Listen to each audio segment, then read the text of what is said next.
Hello, my name's Lewis. I do medieval combat and I've accidentally become a mental health campaigner as well.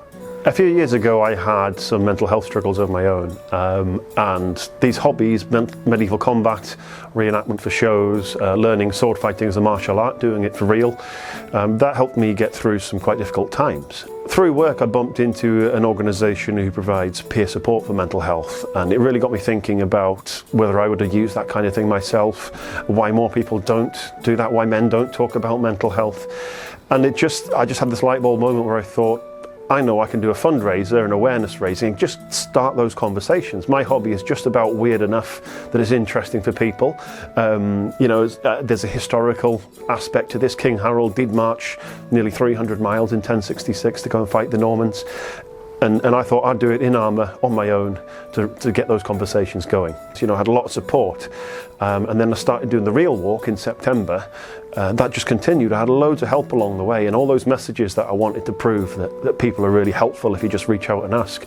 It all came true in ways I couldn't imagine. I had people driving the length of the country to help me with things, bring me food, give me places to stay. All sorts. I had horses escorting me into the town. Just people came up with these bonkers ways to make this a bigger and better challenges and quite good fun in the end. What I started doing was I realised that some of the guys in the group were struggling a little bit. They had stuff going on at home and they found it hard with lockdown and they've really needed this hobby and we've been denied it for all this time. And so I just said, well, I've got the Armour, I'm used to walking, you helped me a bit in training, you came with me for a few miles, why don't we just go for walks? It's just a case of getting the gear on. There are some local routes I know from doing the training from a big long walk, but we like to explore a bit as well and go off the beaten track. So we'll sort of plot a rough route, decide how far we want to go and whether it's going to be really muddy or whether we don't mind that, whether we need to stay somewhere a bit quieter if there's lots of dog walkers, so we don't want to freak anybody out.